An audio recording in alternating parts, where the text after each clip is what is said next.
মনোবীক্ষণ polyclinic, চিকিৎসার জগতে এক দশক। এখন এখানে সব বিষয়ে ডাক্তারবাবু একসাথে তলায়। ফোন করুন 7477999515 এই নম্বরে।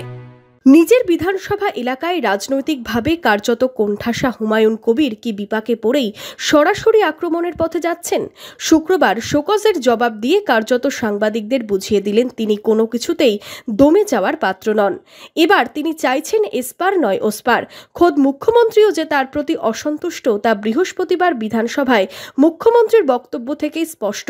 কিন্তু কার্যত তৃণমূল কংগ্রেসের জেলার রাজনীতিতে হুমায়ুন যে একেবারে কোণঠাসা হয়ে যাচ্ছেন সেটা হুমায়ুন বিলক্ষণ বুঝতে পারছেন। তাই সরাসরি রাজ্য নেতৃত্বকে হুমকি হুঁশিয়ারি দিয়ে হুমায়ুন জনমানুষের একটা শহীদের মর্যাদা পেতে চাইছেন বলে রাজনৈতিক মহলের অভিমত। এক পাতার শোকজ লেটার ছিল, 3 পাতার জবাব দিয়ে দিয়েছি। গ্রামীণ এলাকার মানুষ আমরা, তারা কোনো কথা বললে তাদের ক্ষেত্রে ডিসিপ্লিনারি কমিটির অ্যাকশন হবে।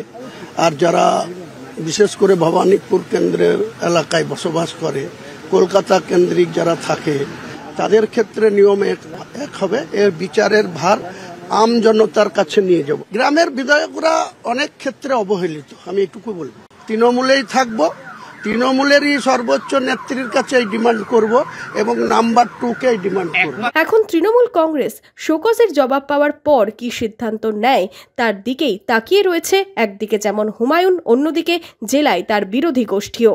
তবে বছর শেষে হুমায়ুন কাঁটা যে শাসক দলকে অস্বস্তিতে ফেলেছে তা আর বলার অপেক্ষা রাখে না। Bureau report, imagine community media.